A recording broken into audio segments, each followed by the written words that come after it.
বাজছে দুপুর 11টা আর আমি হয়ে গেছি রেডি। আজকে যাব শাশুড়ি মাকে নিয়ে একটুখানি মন্দির। ওই যে নারায়ণের সুতো খোলা আছে আজকে, যা গরম, ভাবলাম চুলটা বাঁধবো না খুলবো বুঝতে পারছিলাম না, তুলে মরকছায় বেঁধে দিলাম, মানে ওপরে না থাকলে ঘাড়ের কাছে একদম গিজগিজ করছে।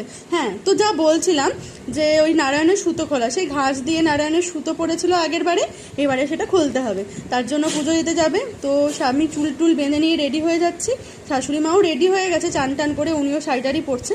আমার মাও না এই পুজোটা করে, কিন্তু আমি করি না। আর আমি যতটা সম্ভব শাশুড়ি মা বলেছে আমাকে ধরাবেও না, আমি করবও না, কারণ এত কিছু করা আমার পক্ষে পসিবল বলে তো আমি মনে করি না।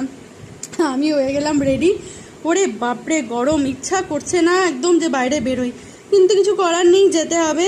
একা একা তো মা যেতেই পারবে না। আর ওদিকে আমার মায়েরও পুজো আছে, কে জানি মা আসবে কি না। হয়ে গেছে মা রেডি, এটা শাশুড়ি মাকে নিয়ে চললাম আমি এখন পুজো দিতে। চলে এসেছি মন্দিরে, এইটা হচ্ছে ডুমুরতলা কালীবাড়ি, এখানেই আমাদের সব পুজো টাজা হয়। তো আমি এসে দেখছি আমার বাপিও এসছে মায়ের জন্য পুজো করাতে, মা আসেনি, এতটা রোদ তো আর অনেকটা দূরও আমাদের বাড়ি থেকে, তাই জন্য মা আসেনি। এসেই দেখছি যে বাপি এসে দাঁড়িয়ে আছে, বাপিও পুজো দিচ্ছে।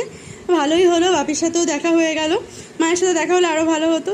যাই হোক, বা শাশুড়ি মা বসে পড়েছে পুজো দিতে, আর ঠাকুরমশাই শুরু করে দিয়েছে পুজো। সবার আগে মাকে পরানো হচ্ছে লাল জবা ফুলের মালা। কি সুন্দর লাগছে মালাটা, মাকে মালা পরাচ্ছে জবা ফুলের। আর এখন গরমকাল বলে মা একটা হালকা শাড়ি পরে আছে, মায়ের এই অপরূপ রূপ দেখেই মনটা শান্ত হয়ে গেল। সমস্ত জোগাড় জান্তি করে ঠাকুরমশাইও বসে পড়েছে পুজোতে। আমি তাহলে আমার ব্লগটা এখানেই শেষ করলাম, দেখা হবে তোমাদের সাথে আমার পরের ব্লগে। আজকে তাহলে টাটা, তোমরাও একটু মায়ের পুজো দেখে নাও আমার সাথে।